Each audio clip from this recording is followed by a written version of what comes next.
Bienvenidos a The Deep Dive. ¿Listos para zambullirnos en el mundo de la mente animal? Me encanta. Hoy vamos a explorar algo que seguro os intriga. Los animales sienten empatía como nosotros. Ajá. De verdad, entienden nuestras emociones. ¿Y qué papel juega aquí el antropomorfismo?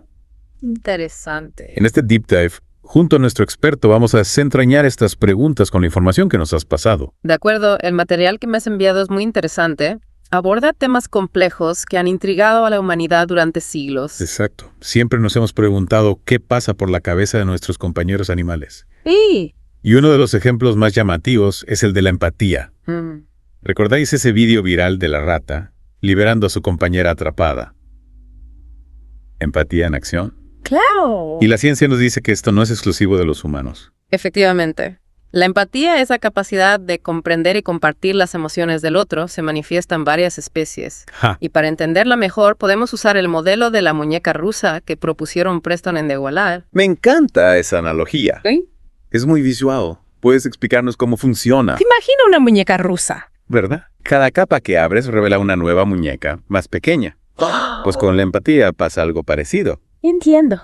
En la capa más externa tenemos el contagio emocional.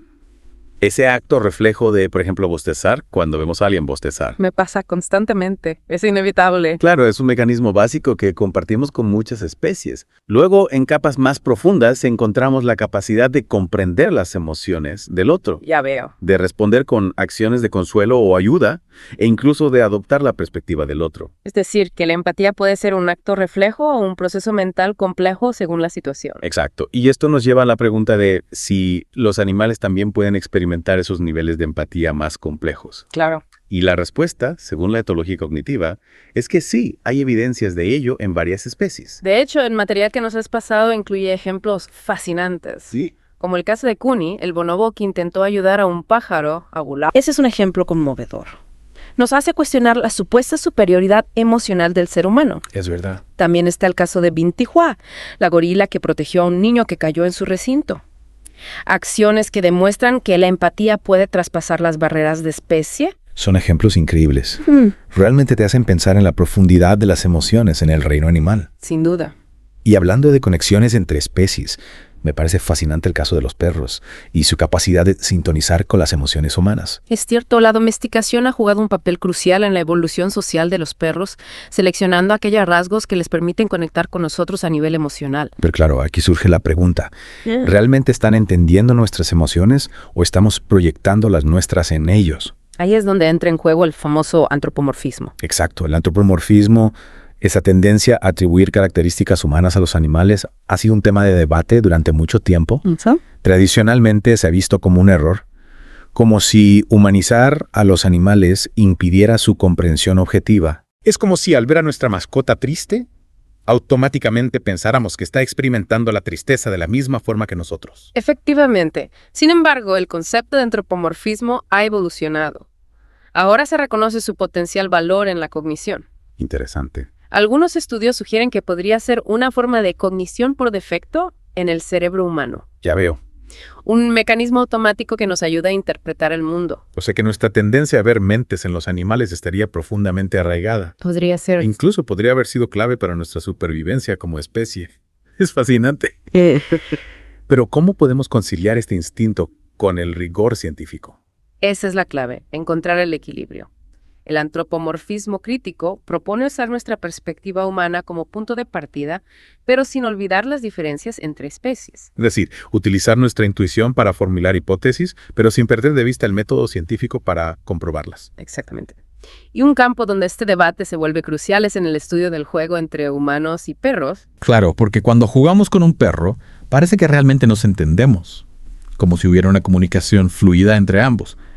Pero ¿hasta qué punto esa comunicación se basa en la empatía real del perro? Hay estudios fascinantes que analizan el comportamiento de los perros durante el juego, y lo que han descubierto es que los perros no se limitan a imitarnos. Ah, sí. Entiendan el concepto de turnos, ajustan su comportamiento a nuestras señales e incluso pueden usar el engaño para conseguir lo que quieren. Es increíble.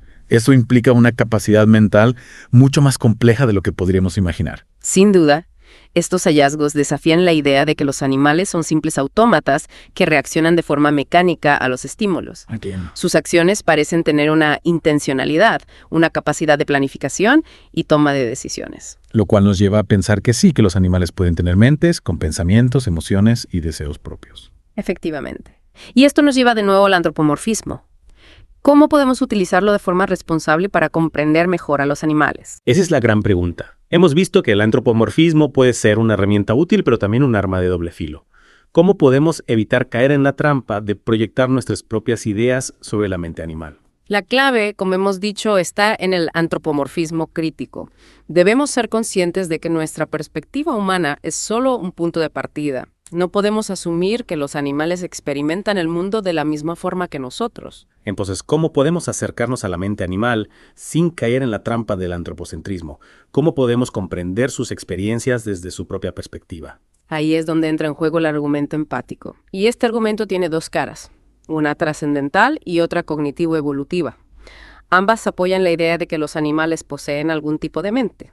Me intriga este concepto. ¿Puedes explicarnos en qué consisten estas dos caras del argumento empático? Con gusto, la cara trascendental se basa en la idea de que la empatía y el antropomorfismo son mecanismos naturales en nosotros. No son inferencias conscientes, sino formas intuitivas de relacionarnos con otros seres vivos. El simple hecho de que sintamos empatía por un animal sugiere que éste posee algún tipo de mente. Es decir, que la propia experiencia de conectar emocionalmente con un animal sería una prueba de que éste tiene una vida mental. Exacto. No podemos sentir empatía hacia algo que percibimos como inanimado. La empatía implica reconocer al otro como un ser sintiente. Y la cara cognitivo-evolutiva se basa en la evidencia científica que revela las bases evolutivas y neurológicas de la empatía en diversas especies. O sea que la empatía no sería una casualidad, sino resultado de un largo proceso evolutivo. Precisamente. Y este proceso evolutivo ha dado lugar a una variedad de formas de empatía, adaptadas a las necesidades de cada especie. Es fascinante pensar que la empatía, una capacidad que consideramos tan humana, tiene raíces tan profundas en el árbol de la vida. Y esta idea nos lleva a un punto crucial. ¿A qué te refieres? Si la empatía tiene bases biológicas y evolutivas, sería lógico pensar que los animales también la experimentan, ¿no crees? Claro, sería extraño pensar que somos los únicos seres en este vasto universo capaces de sentir empatía. Exactamente. Y si los animales sienten empatía, entonces también tienen mentes al menos en algún grado. Ahí reside la fuerza del argumento empático. Es una idea revolucionaria. Desafía las visiones tradicionales de la mente animal. Durante mucho tiempo se les ha considerado seres inferiores carentes de las capacidades mentales que nos definen como humanos. Sí, pero la etología cognitiva está cambiando esa percepción. Cada vez hay más evidencia de que los animales son mucho más inteligentes y complejos de lo que imaginábamos. Y precisamente hablando de complejidad, mencionabas antes el juego entre humanos y perros como un ejemplo de interacción empática. ¿Podemos profundizar en eso? Por supuesto. El juego es una actividad fascinante, requiere una gran cantidad de coordinación y comunicación entre los participantes. Observando el juego entre humanos y perros, podemos ver patrones de comportamiento similares a los que se dan entre humanos. Es verdad. Cuando juego con mi perro, siento una conexión especial, una sintonía. Es como si ambos entendiéramos las reglas del juego. Exacto. En ese juego se pueden observar patrones como la atención conjunta, la imitación y la reciprocidad, que también se dan en las interacciones entre humanos. Es como si estuviéramos hablando el mismo idioma, aunque sea un idioma no verbal. Precisamente. Y ese idioma se basa en la empatía, en la capacidad de entender las intenciones y emociones del otro. Pero algunos podrían argumentar que simplemente estamos interpretando el comportamiento del perro a través de nuestra propia lente humana, ¿no? Que en realidad no sabemos lo que está pensando o sintiendo. Es cierto que ese riesgo siempre existe, Sí. pero las investigaciones sobre el juego entre humanos y perros han revelado patrones de comportamiento sorprendentemente complejos. Los perros son capaces de interpretar nuestras señales, ajustar su comportamiento en función de nuestras respuestas e incluso engañarnos para conseguir lo que quieren. Vaya. Eso suena a que tienen una mente bastante sofisticada. Sin duda. Y estos hallazgos desafían la idea de que los animales son simplemente autómatas que responden de forma mecánica a estímulos externos. Es decir, que hay una intencionalidad en sus acciones, una capacidad de planificación y toma de decisiones. Exacto. Y esa intencionalidad es la que nos lleva a atribuirles mentes a verlos como seres con pensamientos, emociones y deseos. Volviendo al tema del antropomorfismo, ¿cómo podemos utilizarlo de forma responsable para comprender a los animales? Hemos visto que puede ser una herramienta útil, pero también un arma de doble filo. El antropomorfismo crítico es la clave. Debemos ser conscientes de que nuestra perspectiva humana es solo un punto de partida. No podemos asumir que los animales experimentan el mundo de la misma forma que nosotros. Pero podemos usar nuestra intuición para formular hipótesis, ¿verdad? Basándonos en lo que observamos en su comportamiento, en cómo interactúan con nosotros y con su entorno. Por supuesto, la intuición puede ser una poderosa herramienta para generar ideas. Pero esas ideas deben ser sometidas a pruebas rigurosas. Es decir, combinar la empatía con el método científico. Observar con atención, formular hipótesis y luego buscar evidencias que las confirmen o las refuten. Exactamente. Y al hacerlo podemos abrir una ventana a las mentes animales, descubrir la asombrosa diversidad de formas de inteligencia que existen en la naturaleza. Y hablando de diferentes perspectivas, ¿qué opinas sobre la expertise folk, la experiencia de quienes conviven con animales? Personas que, aunque no sean científicos, tienen un conocimiento profundo de las especies con las que interactúan a diario. Creo que es un recurso invaluable. Los propietarios de mascotas, los cuidadores de zoológicos, los entrenadores de animales, todos ellos tienen un conocimiento profundo de las especies con las que interactúan a diario. Son como expertos en la materia, pero desde una perspectiva diferente a la del científico. Exactamente. Sus observaciones pueden ser clave para la investigación. Por ejemplo, un entrenador de perros puede identificar sutiles cambios en el comportamiento de un animal que indiquen estrés o ansiedad. O un propietario de gatos puede saber exactamente qué tipo de juguete le gustará a su felino. Precisamente. Y esa información puede ser muy útil para los científicos que estudian la cognición animal. Es decir, que la ciencia y la expertise folk pueden complementarse. La observación cuidadosa de quienes conviven con animales, combinada con el rigor del método científico, puede brindarnos una visión más completa y profunda de las mentes animales. Totalmente de acuerdo. Y esta visión, como decíamos antes, desafía las ideas preconcebidas sobre la inteligencia animal. Durante mucho tiempo se ha subestimado la capacidad mental de los animales, pensando que solo los humanos somos capaces de razonar, sentir emociones y tomar decisiones complejas. Pero la etología cognitiva nos está mostrando que esa visión es errónea.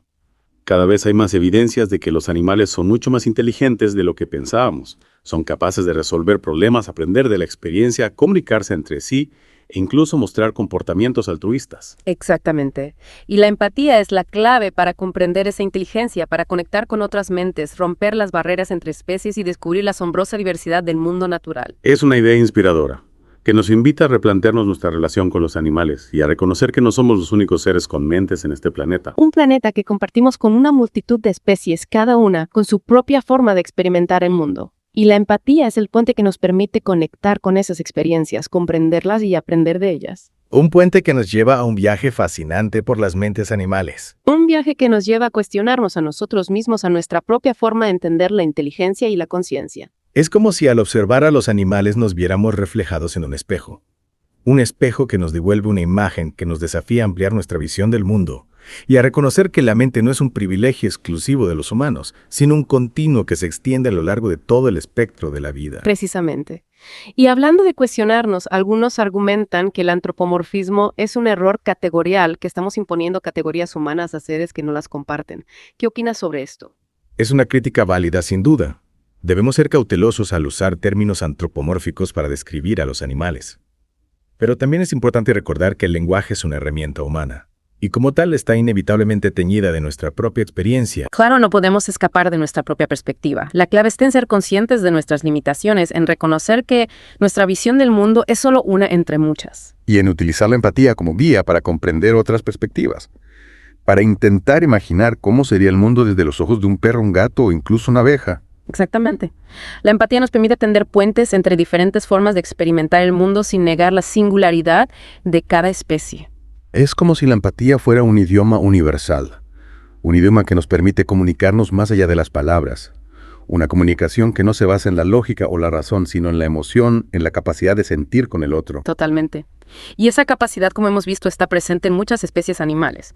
La empatía es un hilo conductor que une a todos los seres vivos, un recordatorio de nuestra interconexión profunda con el mundo natural. Y un motor para la investigación científica, para el descubrimiento de la asombrosa diversidad de mentes que existen en nuestro planeta. Un descubrimiento que nos enriquece como especie, que nos ayuda a comprender mejor nuestro lugar en el universo, a valorar la importancia de todas las formas de vida, por diferentes que sean de la nuestra. Porque en última instancia, la empatía es la clave para una convivencia armoniosa entre todas las especies.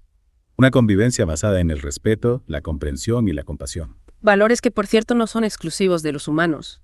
La etología cognitiva nos está mostrando que los animales también son capaces de expresar comportamientos altruistas, de cooperar entre sí, de cuidar a sus crías e incluso de mostrar compasión hacia otros individuos. Comportamientos que desafían la visión tradicional de la naturaleza como una lucha despiadada por la supervivencia. Que nos invitan a repensar nuestra propia ética, a preguntarnos cómo podemos construir un mundo más justo y compasivo para todos los seres vivos. Un mundo donde la empatía sea la brújula que nos guíe. Una brújula que nos lleve a un futuro donde humanos y animales podamos coexistir en armonía.